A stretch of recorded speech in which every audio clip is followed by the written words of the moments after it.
तो हेलो दोस्तों यार, एक बार फिर से स्वागत है आपका मेरे यूट्यूब चैनल के ऊपर।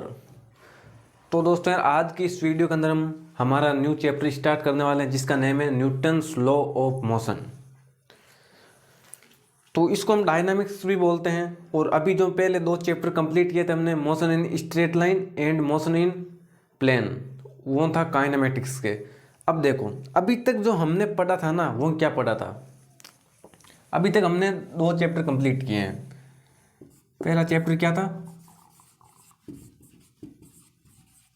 Motion in straight line, and second था मोशन इन प्लेन।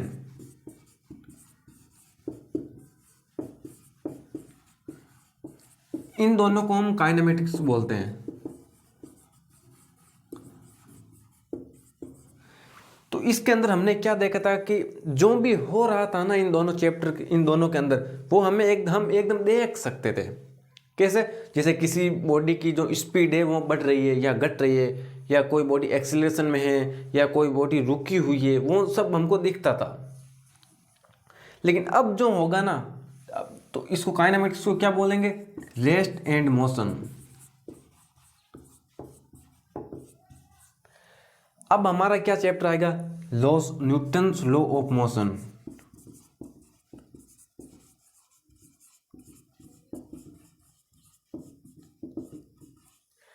अब इन दोनों चैप्टर में जो हुआ था ना, वो हमें दिखता तो था कि भाई स्पीड बढ़ रही है या घट रही है, या बॉडी एक्सीलरेशन में है या बॉडी रुकी हुई है। तो वो सब क्यों हो रहे थे, क्यों हो रहे थे, उसका रीजन है ना, वो इस चैप्टर में हमें पता लगेगा। ठीक है ना? तो वो सब क्यों हो रहे थे, जो भी उस चैप्टर में कांड हुए थे ना, उसका रीजन हमें इनके अंदर पता लगेगा।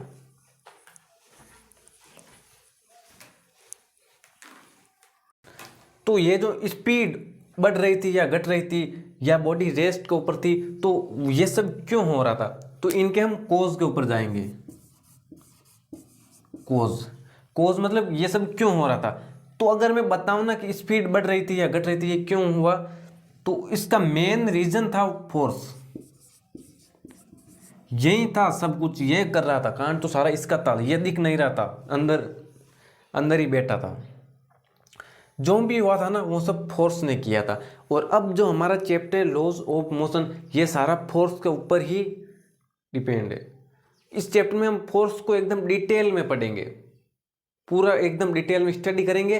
तो देखो, सबसे पहले हम पढ़ेंगे फोर्स क्या चीज़ है, उसके बाद में टाइप ऑफ फोर्सेस, उसके बाद में फ्री बॉडी डायग्राम पढ़ेंगे, उसके बाद में न्यूटन्स के जो 3 लॉज थे उन सभी को एकदम अच्छे से स्टडी करेंगे। ठीक है ना? तो आई होप आप कॉपी पेन लेके बैठे होगे, सबको लिखते जाना है। ऐसा नहीं कि 1 घंटे की क्लास है तो आप, हालांकि वैसा तो हो सकता है ना, एक बार पहले देख लो, पूरा समझ लो, उसके बाद में आप नोट कर लो। अगर आप नोट नहीं करोगे ना, तो फिर भूल जाओगे। सभी भूलते हैं, मैं भी भूल जाता हूँ, मैं भी सब कुछ नोट किए हुए रखता हूँ। ठीक है ना? तो चलो अब हम आगे चलते हैं।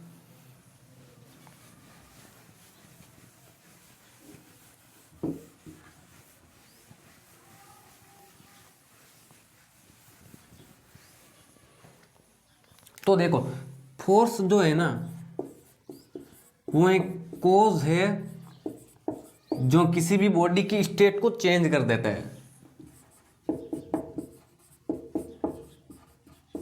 जो किसी भी बॉडी की स्टेट को चेंज करता है,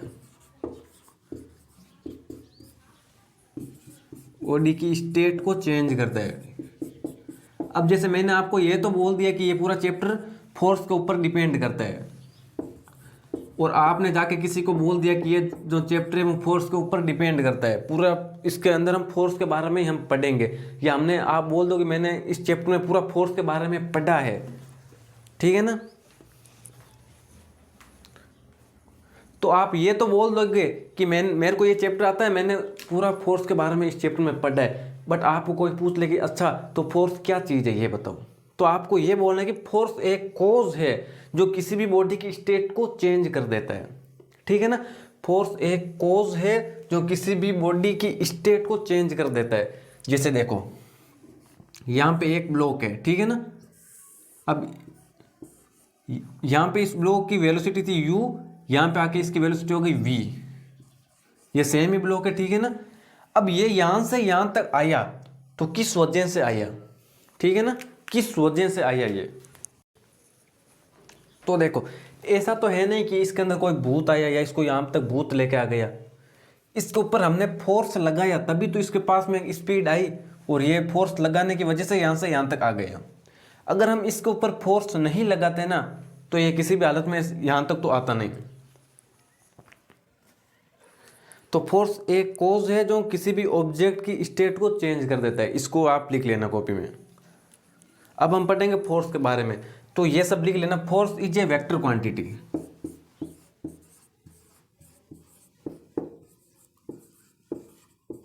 force is a vector quantity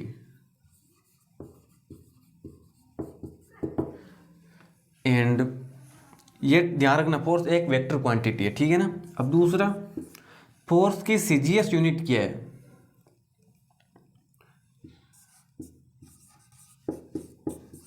डायन, ठीक है ना, डायन। फोर्स की सीजीएस यूनिट होती है डायन वो वाली डायन नहीं जो आप सोच रहे हो। फोर्स की एसआई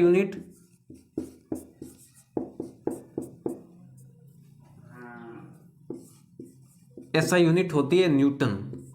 अब इनमें और इनमें एक रिलेशन होता है जिसको आप देख लो, ठीक है ना।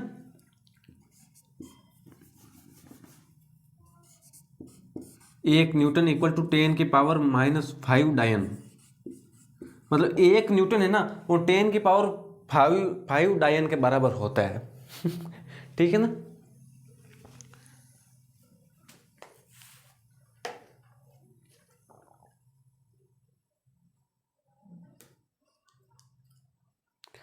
तो अब हम चलते हैं फोर्स के टाइप के बारे में। ये सब लिख लो आप कि फोर्स कितने प्रकार के होते हैं।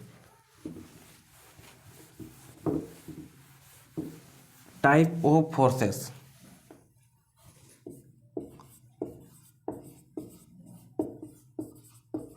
टाइप ऑफ फोर्सेस, तो वैसे अगर मैं आपको सिंपली बताऊं ना तो फोर्स दो ही प्रकार के होते हैं। पहला होता है कॉन्टैक्ट फोर्स, या इस साइड लिख लो आप नॉन कॉन्टैक्ट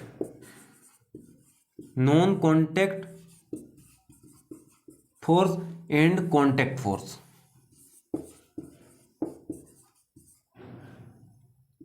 कॉन्टैक्ट फोर्स, और वैसे आप जितने भी ऐसे तो इनफाइनाइट होते हैं फोर्स, बहुत प्रकार के होते हैं, लेकिन आपको जनरली दो ही याद रखने हैं। और वैसे अगर आप देखोगे तो वीक फोर्सेस भी होते हैं, वीक फोर्सेस, न्यूक्लियर फोर्सेस, ठीक है ना। लेकिन ये सब आपको याद नहीं रखने। न्यूक्लियर, इन दोनों को मैं मिटा देता हूं ताकि एकदम क्लियर रहे ना ये दो, तो आपको भी याद आसानी से हो जाए। तो अब देखो इनके अंदर देखो नॉन कॉन्टैक्ट फोर्स में कौन कौन से होते हैं। नॉन कॉन्टैक्ट में सबसे पहला आता है ग्रेविटेशनल फोर्स।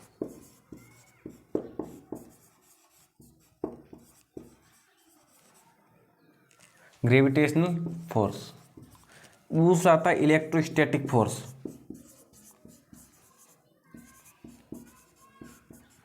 Electrostatic force. तीसरा आता है मैग्नेटिक फोर्स।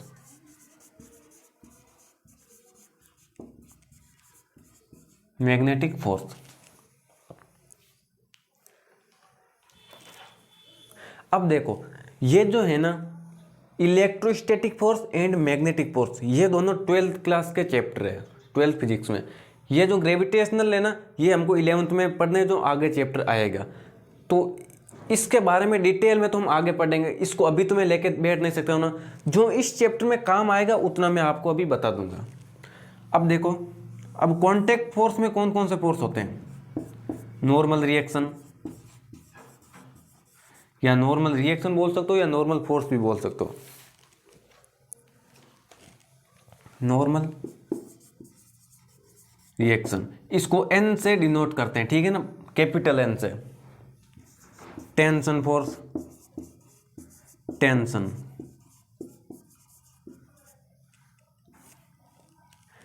इसको भी टी से डिनोट करेंगे। तीसरा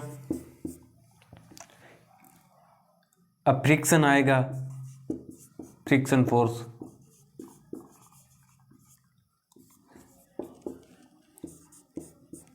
चौथा स्प्रिंग फोर्स,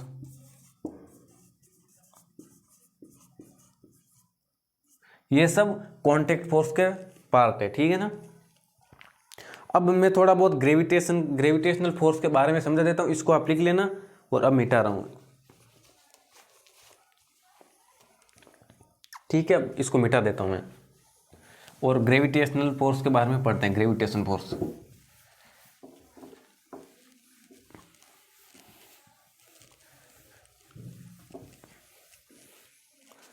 तो पहला देखो ग्रेविटेशन फोर्स,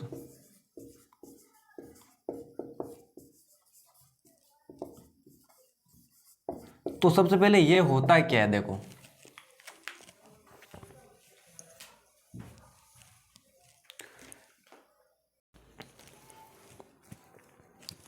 तो देखो अर्थ है ना, हमारी जो धरती माता होती है वो हर किसी चीज़ को अपनी तरफ अट्रैक्ट करती है, ये आप सभी को पता है, जिसको हम बोलते हैं ग्रेविटी, गुरुत्वाकर्षण बल। और उसकी जो वैल्यू होती है ना ग्रेविटी की, वो एक कांस्टेंट होती है, जो होती है 9.8 मीटर प्रति सेकेंड स्क्वायर, ग्रेविटेशनल फोर्स। और देखो अब ये जो आगे ग्रेविटेशनल चैप्टर में ही पढ़ेंगे कि अर्थ के सेंटर के अंदर ग्रेविटी जी का मान 0 होता है, ये सब हम आगे देखेंगे।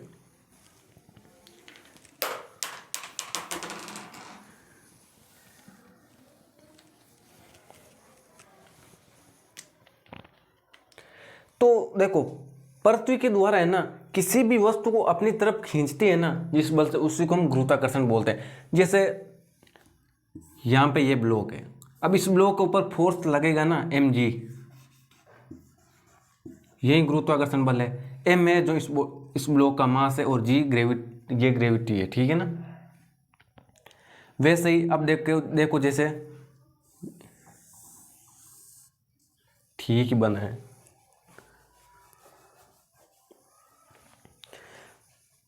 पहले इसके अंदर देख लो। अब जैसे ये ब्लॉक है ना, इसके ऊपर तो अभी तो आपको एक नीचे की तरफ ही फोर्स लग रही है mg, और तो कहीं पे भी कोई फोर्स नहीं है, तो ये नीचे क्यों नहीं गिर रहा है, ये भी आपके दिमाग में आना चाहिए कि ये नीचे क्यों नहीं गिरे।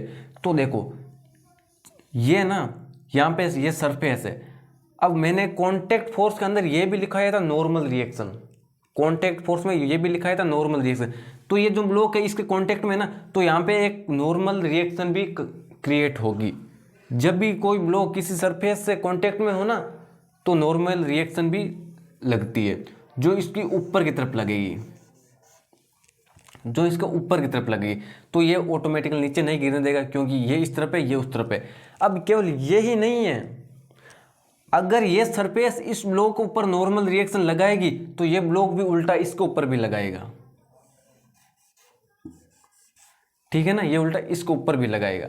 अब ये ऐसा नहीं कि ये कैंसिल हो जाएंगे, दोनों कैंसिल नहीं होंगे, क्योंकि दोनों अलग अलग बॉडी के ऊपर है, ये ध्यान में रखना आप। हालांकि एन एंड एन दोनों इक्वली होते हैं मैग्नीट्यूड में, बट ये कैंसिल नहीं होने वाले, क्योंकि दोनों अलग अलग बॉडी के ऊपर है। ये जो नॉर्मल रिएक्शन है इस ब्लॉक के ऊपर है, जो एम का ब्लॉक है ना इसके ऊपर, और ये जो एन है ये ब्लॉक के द्वारा सरफेस के ऊपर लगाया गया है, इसलिए कैंसिल नहीं हो गए।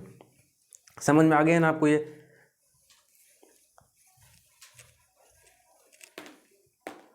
वाले में पढ़ाना था तो इसको मिटा देता हूं मैं, ठीक है ना। अब जैसे देखो यहां पे कोई ब्लॉक रखा है, इस पे mg किस डायरेक्शन में लगेगा, इस तरफ लगेगा mg। यहां पे कोई ब्लॉक है तो इसके ऊपर mg कैसे लगेगा, एकदम नीचे की तरफ, तो ये गलत है। इस चीज को लिख लो, ग्रेविटेशनल फोर्स हमें हमेशा ऐसा हमें लगता है कि नीचे की तरफ लगता है, लेकिन अगर हम साइंस की भाषा में बोलेंगे तो क्या बोलेंगे, towards the centre of earth, towards the centre of earth, मतलब ग्रेविटेशनल फोर्स हमेशा अर्थ के सेंटर की तरफ ही लगता है। इस अर्थ का सेंटर तो इस तरफ है ना, ये यहाँ पे, तो ये ऐसे लगेगा। अगर यहाँ पे कोई ब्लॉक है, अब इस तरफ नहीं गिरेगा, इस पे mg इस डायरेक्शन में लगेगा, ठीक है ना। ये था। तो ग्रेविटेशनल फोर्स हमेशा अर्थ के सेंटर की तरफ ही लगता है, ना कि डाउनवर्ड। हमें देखने में डाउनवर्ड लगता है।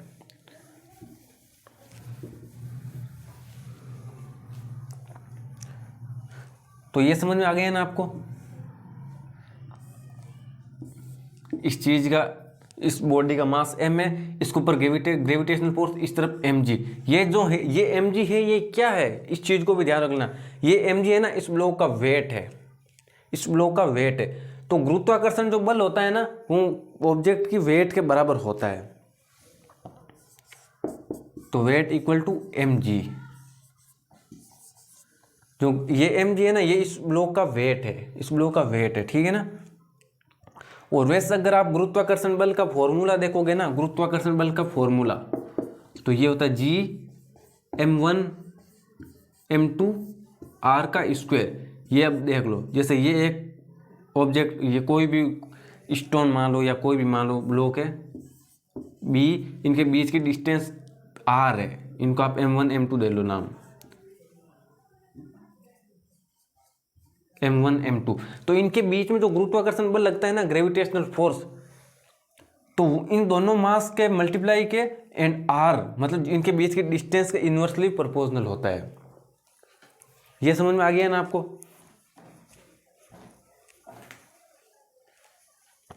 तो बस ग्रेविटेशन फोर्स के बारे में ये सब आपको ध्यान रखना था।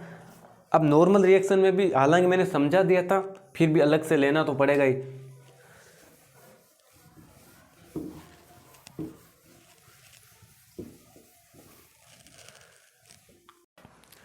अब चलते हैं नॉर्मल रिएक्शन की तरफ। हालांकि मैंने थोड़ा पहले बता दिया था सब कुछ। तो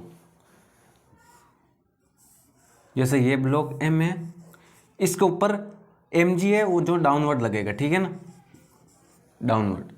अब फिर भी ये ब्लॉक नीचे नहीं गिरेगा। क्यों नहीं गिरेगा? क्योंकि ये जो सरफेस है ना, ये जो सरफेस है, ये इस ब्लॉक के ऊपर नॉर्मल रिएक्शन लगाएगा ऊपर की तरफ। इस वजह से ये नीचे नहीं गिरेगा, क्योंकि जितना बल ऊपर नीचे उतना ही ऊपर लगेगा।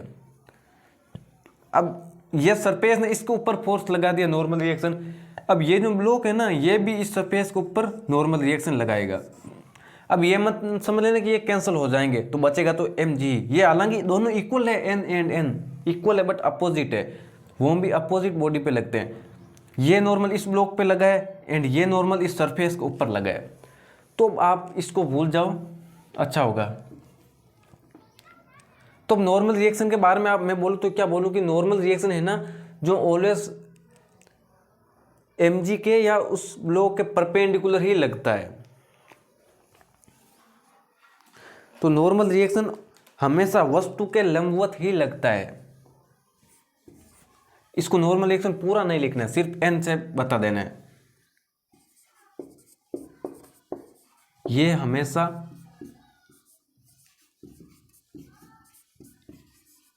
वस्तु के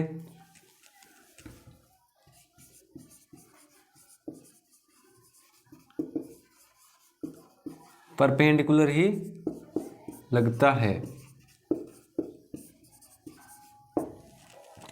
अब ऐसे तुम देखो, ये हालांकि परपेंडिकुलर ये है तो सही, लेकिन साइंस के अंदर देखोगे ना तो सही क्या है, नॉर्मल रिएक्शन हमेशा पॉइंट ऑफ कांटेक्ट के परपेंडिकुलर होता है। नॉर्मल रिएक्शन हमेशा पॉइंट ऑफ कांटेक्ट के परपेंडिकुलर होता है,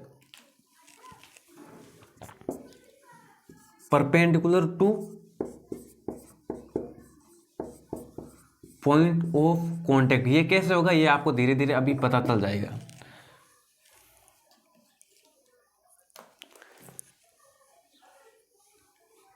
पॉइंट ऑफ कांटेक्ट के परपेंडिकुलर या सरफेस के परपेंडिकुलर।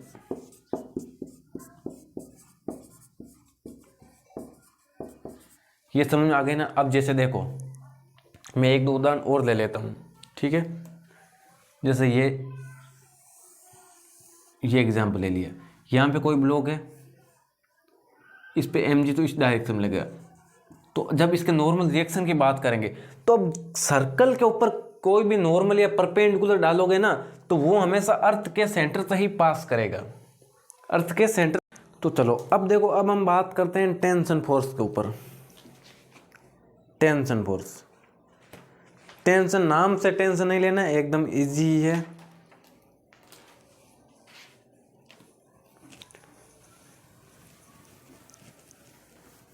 तो नॉर्मल रिएक्शन हमेशा सरफेस के परपेंडिकुलर ही लगता है या पॉइंट ऑफ कांटेक्ट के परपेंडिकुलर।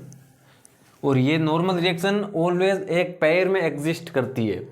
पेयर में एग्जिस्ट करती है कैसे, ये मैंने बताया था, एक ऊपर नॉर्मल तो एक नीचे की तरफ, लेकिन दोनों अलग अलग बॉडी के ऊपर लगते हैं, इस वजह से कैंसिल नहीं होते हैं। ठीक है ना।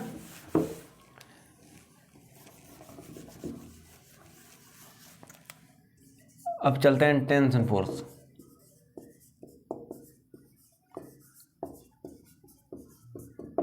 टेंशन फोर्स, अब देखो ये फोर्स हमेशा ना, जैसे कोई स्ट्रिंग हो या कोई रोड हो या कोई चेन वगैरह उनमें लगता है।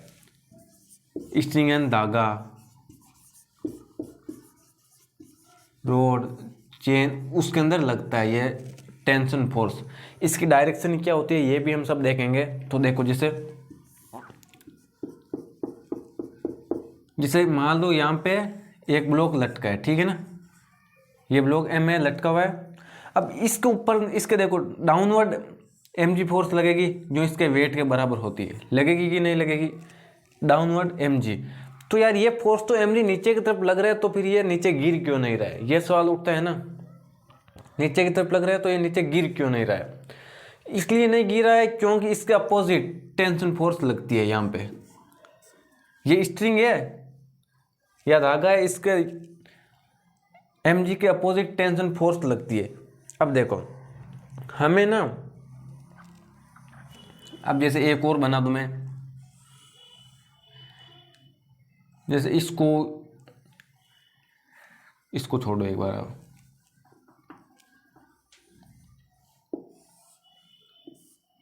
यहाँ पे ऐसे कोई ब्लॉक लटका हुआ है यहाँ पे ये, अब इसके ऊपर टेंशन फोर्स बनाने का बोल दे तो वो डायरेक्शन हमको पता होनी चाहिए ना।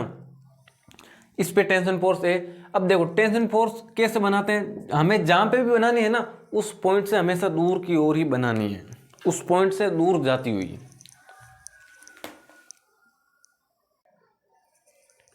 तो एक बार फिर से समझा देता हूँ कि टेंशन फोर्स इसको दर्शाते टी से है, ठीक है ना, ये कैपिटल टी से टेंशन, ये इतना टी लिखोगे ना तो इसका मतलब टेंशन फोर्स होता है। तो यहाँ पे ये एम का ब्लॉक लटका हुआ था, mg नीचे की तरफ लगेगा तो टी कैसे लगेगा, टी हमेशा, अब जैसे हमको इस पॉइंट के ऊपर हमको बैठा दिया और हमको टेंशन की डायरेक्शन बतानी। अब जैसे देखो यहाँ पे ये ब्लॉक है, इसका टेंशन की डायरेक्शन बतानी है। तो मैंने क्या बोला था कि जिस ब्लॉक से भी बनानी है ना उस ब्लॉक के ऊपर बैठ जाओ और उससे दूर जाती हुई जो भी डायरेक्शन है वो टेंशन की डायरेक्शन होगी। तो इससे दूर यहीं पे यही होगी, उससे दूर की तरफ। तो यहाँ पे ये इस स्ट्रिंग की टेंशन फोर्स कौन सी डायरेक्शन में होगी, तो यहाँ पे बैठे हैं, यहाँ पे बैठ के हमें टेंशन की डायरेक्शन बतानी है तो यहाँ पे ये होगी। ठीक है ना, ये समझ आया कि नहीं आया आपको। अब दूसरी एक चीज़ और बता दूँ मैं, लेकिन उससे पहले एक उदाहरण एग्जाम्पल ले लेते हैं। यहाँ पे ये ब्लॉक M है, ये ब्लॉक और M है, ये M2 है, इसको M1 बोल दिया। ये अब हमको ना इसके अंदर टेंशन की डायरेक्शन बतानी है, टेंशन फोर्स की डायरेक्शन। तो मैंने क्या बोला था कि जिस भी बिंदु से बनानी है ना, जिस भी पॉइंट से बनानी है उससे दूर जाती हुई बनानी है, मतलब away from the object, away from object, मतलब ऑब्जेक्ट से दूर जाती हुई टेंशन की डायरेक्शन होगी। अब जैसे यहाँ पे ये स्ट्रिंग है, ठीक है ना, तो इस M1 से टेंशन की डायरेक्शन होगी ये, इससे होगी ये समझ आ गई ना। अब एक और चीज़ देख लो, जैसे मैं एक और बता दूं, यहाँ पे भी T1 और इसको भी T1 बोल दिया। मान लो यहाँ पे एक ब्लॉक मैंने एक और ब्लॉक रख दिया M3। अब यहाँ पे ये जो टेंशन होगी ना वो क्या होगी, वही ऑब्जेक्ट से दूर जाती हुई तो होगी ना। तो इस ऑब्जेक्ट से दूर जाती हुई होगी ये, इस ऑब्जेक्ट से दूर जाती हुई टेंशन होगी ये। बट अब यहाँ पे एक चीज़ ध्यान रख लेना, यहाँ पे T1 नहीं लिख सकते हो आप, यहाँ पे अब टेंशन चेंज हो जाएगा क्योंकि स्ट्रिंग चेंज हो गई है ना। स्ट्रिंग चेंज तो टेंशन भी चेंज, मतलब टी भी चेंज, इसको लिख लो आप पॉइंट मान के। स्ट्रिंग चेंज हो जाएगी तो टी भी चेंज हो जाएगा, दूसरा आप इसको ना अम्ब्रेला कॉन्सेप्ट से भी समझ सकते हो। अम्ब्रेला कॉन्सेप्ट, अम्ब्रेला कॉन्सेप्ट, इसका मतलब क्या? आप बोलोगे भाई क्या हमको समझ में नहीं आया। एकदम इजी, अगर आप इसे समझोगे तो आपको अच्छे से समझ में आ जाएगा।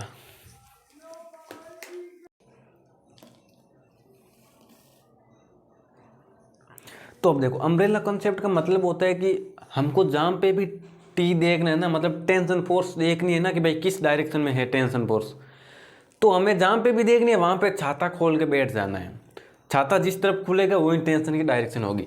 समझ लो, जैसे ये एम ब्लॉक है, हम इसके ऊपर बैठ गए और छाता खोल दिया तो छाता ऊपर की तरफ ही ऐसा ही तो होगा ना, तो ये होगी टी की डायरेक्शन। यहाँ पे इस ब्लॉक के ऊपर बैठ गए, यहाँ पे छाता खोला तो छाता इस डायरेक्शन में ही होगा ऐसे, तो ये होगी टी की डायरेक्शन। ठीक है ना। यहाँ पे मैंने T1 T2 नहीं लिखे क्योंकि ये कंसेप्ट अलग वाला इसमें समझाए ना, इसलिए।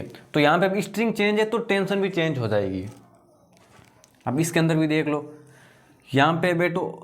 अब आप बोलोगे यहाँ पे कैसे बैठ सकते हैं, ये मैंने आपको एक्सप्लेन अच्छे से इसलिए बताया है। बाकी थोड़ी बहुत इसमें इमेजिनेशन पावर अच्छी होनी चाहिए। मान लो आप यहाँ पे ऐसे बैठ गए, यहाँ पे बैठ के छाता खोला तो छाता की डायरेक्शन यही होगी, तो यही टेंशन की डायरेक्शन होगी। यहाँ पे भी T2 T2 ऐसे होगा। यहाँ पे बैठे तो इस डायरेक्शन में छाता खुला तो ये टेंशन की डायरेक्शन होगी। यहाँ पे बैठे तो इस डायरेक्शन में छाता खुला तो ये भी टेंशन की डायरेक्शन होगी। तो स्ट्रिंग चेंज तो टी भी चेंज। एंड अम्ब्रेला कॉन्सेप्ट से टी की डायरेक्शन देख सकते हैं। ठीक है ना, टी की डायरेक्शन देख सकते हैं हम।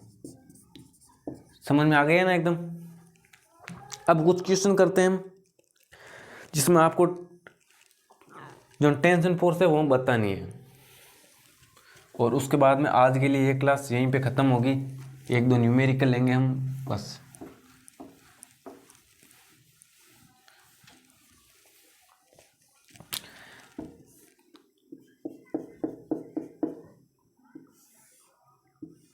यहाँ पे ये ब्लॉक ऐसे लटका हुआ है। अब आप बताओ टेंशन की डायरेक्शन क्या क्या होगी, सब में टी दर्शाओ। ठीक है ना।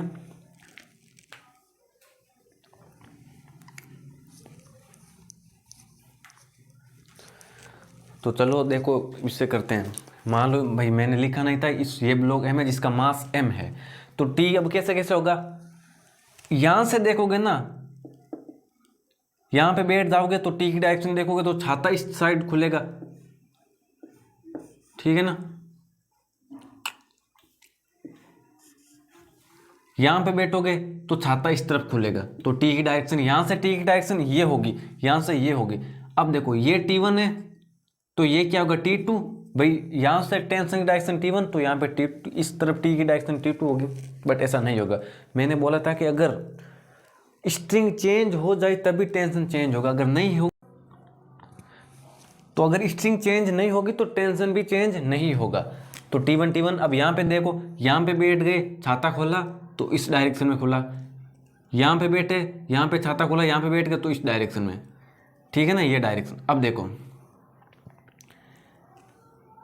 ये T2 होगा, ये भी T2 होगा। ये T2 इसलिए हुआ क्योंकि ये एंड ये स्ट्रिंग अलग अलग हो गई ना यार, स्ट्रिंग अलग अलग है इसलिए टेंशन चेंज हो गई है। तो टी की डायरेक्शन वो कैसे पता लगानी है। टी की डायरेक्शन होती है away from the point, away from the point. अब पॉइंट क्या, ये आपको जब FBD समझाऊंगा ना तब पता चलेगा। अवे फ्रॉम द पॉइंट, उसके अंदर हम क्या है, अब इतना बड़ा ब्लॉक है तो बनाए ऐसे, इतना बड़ा ब्लॉक थोड़ी बनाएंगे, इससे पॉइंट के रूप में ही दर्शाएंगे, पॉइंट के रूप में देखेंगे। उसके बाद में देखेंगे भाई tension away from the point है तो इस तरफ टेंशन होगा या इस तरफ होगा, जो कैसे भी होगा हम देख लेंगे। तो ये थी आज की टेंशन और फोर्स। ज़्यादा टेंशन नहीं लेना टेंशन को लेकर। ठीक है ना। अगले लेक्चर में हम देखेंगे फ्री बॉडी डायग्राम। एकदम इजी है, ऐसे कुछ ज़्यादा नहीं है। और उसके बाद में हमारे आएंगे न्यूटन्स लॉ ऑफ मोशन। ठीक है ना, एकदम सब कुछ इजी है यार, अगर आप समझते हुए चलोगे ना तो फिर। तो अगर आपको ये वीडियो पसंद आया या समझ में आया, पसंद या समझ में आया, तो आप मेरे चैनल को सब्सक्राइब कर लेना और वीडियो को लाइक भी कर लेना। और मिलेंगे अगले वीडियो में फ्री बॉडी डायग्राम को लेकर।